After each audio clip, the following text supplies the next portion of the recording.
भारत और इजराइल के इस कदम से पाकिस्तान को क्यों लगी मिर्ची? इजराइल और भारत की दोस्ती की चर्चे सुनकर क्यों कांपा चीन और पाकिस्तान? इजराइल की रैम्पेज मिसाइल से भारत करेगा ड्रैगन की जमीन डैमेज। भारत के साथ मिलकर इजराइल और फ्रांस ने मचाया गदर। चीन और पाकिस्तान का हुआ ची चा लेदर। इजराइल के हथियारों से भारत करेगा बॉर्डर पर तबाही। देखकर चीन को याद आई अपनी नानी। भारत ने पाकिस्तान को किया बूंद बूंद के लिए मोहताज। अब प्यासा मरेगा पाकिस्तान।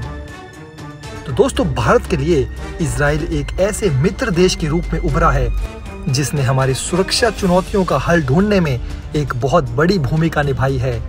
करगिल युद्ध में सहयोग तथा आतंकवाद के खिलाफ लड़ाई में इजराइल की भूमिका काफी महत्वपूर्ण रही है। आज रूस के बाद इजराइल भारत का दूसरा सबसे बड़ा रक्षा उपकरणों का सप्लायर देश है। भारतीय रक्षा एजेंसियां एक लंबे समय से इजराइल के द्वारा बनाए गए वेपन सिस्टम का उपयोग करती आ रही हैं। Falcon airborne warning and control system से लेकर हेरॉन ड्रोन्स तक, आर्केर ड्रोन और हारोब ड्रोस से लेकर बराक एंटी शिप मिसाइल से लेकर sniper quick reaction anti aircraft system से लेकर पाइथन, डर्बी जैसे सुरक्षा प्रणालियों ने भारतीय सुरक्षा व्यवस्था को दुरुस्त रखने में एक महत्वपूर्ण भूमिका अदा की है, जिसके बाद से इजराइल और भारत अपने रिश्ते को और मजबूत करने की तरफ बढ़ चुके हैं। लेकिन ये सुनकर पाकिस्तान को मिर्ची लग रही है, क्योंकि पाकिस्तान को पता है कि इजराइल अपनी मॉडर्न तकनीक, वेपन्स और ड्रोन के लिए पूरी दुनिया में जाना जाता है। ऐसे में दोस्तों, हमें इजराइल और भारत की ये गहरी दोस्ती समझने के लिए इतिहास के पन्नों में झांकना पड़ेगा, जहां पर हमेशा से इजराइल भारत के साथ कंधे से कंधा मिलाकर साथ खड़ा रहा है। दोस्तों, सभी जानते हैं कि दशकों तक फिलिस्तीन का समर्थन करने के बावजूद फिलिस्तीन ने कभी भी भारत का साथ नहीं दिया।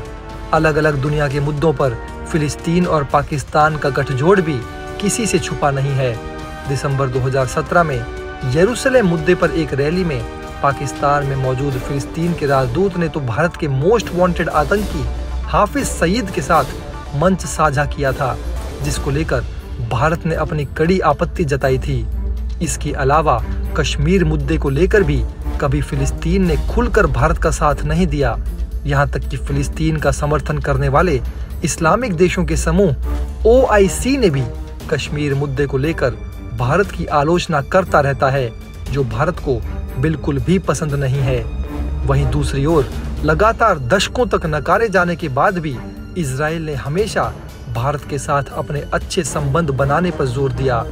इसके अलावा इजराइल ने 1971 के भारत पाकिस्तान युद्ध के समय भी भारत का एक तरफा साथ दिया था। हैरानी की बात तो ये है कि उस वक्त भारत और इजराइल के बीच किसी तरह के कूटनीतिक संबंध भी स्थापित नहीं हुए थे। इसके अलावा कृषि और विज्ञान क्षेत्र में भी इजरायली तकनीक विश्व स्तरीय है, जिसकी भारत को अभी सख्त जरूरत है। 2019 में विकास और राष्ट्रीय मुद्दे के दम पर दोबारा सत्ता में आए प्रधानमंत्री ने आज UN में भारत ने इजराइल के साथ खड़े होकर अपनी विदेश नीति में एक बड़े बदलाव का संकेत दिया है।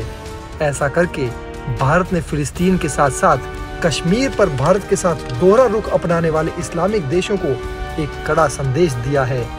वहीं फिलिस्तीन के लिए ये बड़ा झटका इसलिए है क्योंकि वो पिछले काफी समय से यूनाइटेड नेशंस का एक स्थायी सदस्य बनना चाहता है, जिसमें उसे भारत के साथ साथ कई महत्वपूर्ण देशों के कूटनीतिक समर्थन की जरूरत है। ऐसे में भारत की इस नई विदेश नीति से फिलिस्तीन के सामने एक बड़ा कूटनीतिक संकट आन खड़ा हुआ है। पिछले कुछ सालों में देश की कूटनीतिक शक्ति में बड़ा इजाफा हुआ है, जिसके कारण अब भारत अपने हितों को सर्वोपरि रखते हुए अहम राजनीतिक फैसले लेने में सक्षम हो सका है। इसके साथ ही भारत का इजराइल के पक्ष में मत देना अंतर्राष्ट्रीय स्तर पर भी भारत के लिए काफी लाभकारी है। आज भारत की छवि इतनी मजबूत हो गई है कि भारत द्वारा इजराइल का समर्थन करने के बाद भी अरब देश भारत के साथ अपने रिश्तों को बिगाड़ना तो बिल्कुल नहीं चाहेंगे। इजराइल को लेकर भारत ने अपनी विदेश नीति को अब साफ कर दिया है। दोस्तों, जब से भारत और चीन के बीच सीमा विवाद बढ़ा है, तब से भारत अपने आप को सुरक्षित करने के लिए सभी कदम उठा रहा है, चाहे वो सीमा पर सेना की तैनाती करना हो या वायुसेना के विमानों से गश्त लगाना हो या फिर सेना को खुली छूट देना ही क्यों ना हो।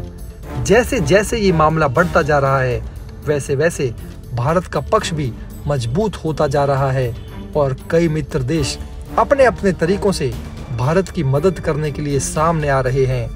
अब चीन से बढ़े तनाव को देखते हुए दुनिया का प्रमुख ताकतवर देश इजराइल भारत की सैन्य ताकत को और मजबूत करने की कोशिश कर रहा है। दोस्तों, आपको याद तो होगा ही, अरुणाचल प्रदेश के तवांग में चीन के सैनिकों से भारत के वीर जवानों की जमकर मारपीट हुई, जिसमें हमारे जवानों ने दुश्मन को खदेड़ दिया। इसके बाद खबरें आई कि चीन LAC के पास बड़ी तादाद में हथियार और जवान इकट्ठा कर रहा है। इसके साथ ही युद्ध का अंदेशा भी मंडराने लगा। भारत ने ऐसे में पूरे पूर्वोत्तर में वायुसेना का युद्धाभ्यास किया। 5500 किलोमीटर दूरी तक अग्नि 5 मिसाइल भी दागी। अब खबर ये है कि चीन की तरफ से किसी भी दुस्साहस से निपटने के लिए भारत अब इजरायली मिसाइल लेने वाला है। इस मिसाइल के जरिए चीन की सेना और उसके हथियारों को नेस्तनाबूद किया जाएगा। जी हाँ दोस्तों, इजराइल से रैम्पेज नाम की मिसाइल खरीदने की तैयारी है। रैम्पेज का मतलब तबाही होता है। इस मिसाइल के बारे में सूत्रों ने बताया कि इसे सुखोई विमानों के जरिए दागा जा सकेगा। 250 किलोमीटर तक रैम्पेज मार करती है। ये मिसाइल दागो और भूल जाओ की श्रेणी में है। ये कितनी अचूक है ये इसी से पता चलता है कि लक्ष्य के 10 मीटर के दायरे में ये जाकर गिरती है। सुपरसोनिक रैम्पेज को रडार से दुश्मन जाम भी नहीं कर सकता। इस मिसाइल से 550 मीटर का इलाका पूरी तरह ध्वस्त हो जाता है। रैम्पेज मिसाइल की तैनाती तेजी से की जाने वाली है। रैम्पेज की खासियत ये भी है कि इसमें कैमरा लगा होता है, जिससे साफ पता किया जा सकता है कि मिसाइल अपने लक्ष्य को तबाह कर रही है या नहीं। इसके अलावा कई और हथियार भी विमानों में लगाए जाने हैं। साथ ही LAC पर पूर्वी लद्दाख से लेकर अरुणाचल प्रदेश तक जवानों की बड़ी तादाद तो तैनात की ही गई है। अत्याधुनिक हथियार भी करीब रखे गए हैं, जिनको किसी भी इमरजेंसी में LAC तक आसानी से पहुंचाया जा सकेगा। वैसे तो दोस्तों, भारत ने पहले ही स्पष्ट कर दिया था कि चीन के किसी भी उकसाने वाली हरकत का जवाब उसी के अंदाज में देगा। भारत की इसी नीति को देखते हुए अब सभी मित्र देश भी भारत को हर संभव मदद करने के लिए सामने आ रहे हैं। सभी को ये पता है कि एशिया में चीन से टक्कर लेकर मुंह तोड़ जवाब देने में केवल भारत ही सक्षम है।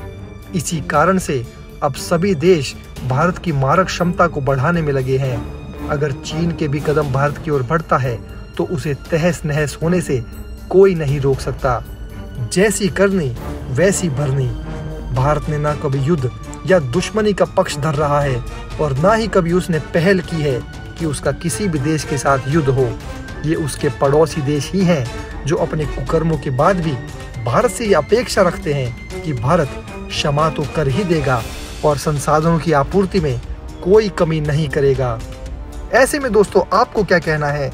आपको क्या लगता है, क्या भारत को ड्रैगन के पक्के दोस्त पाकिस्तान के साथ ऐसा करना चाहिए? आप अपनी राय हमें कमेंट बॉक्स में जरूर दीजिए दोस्तों।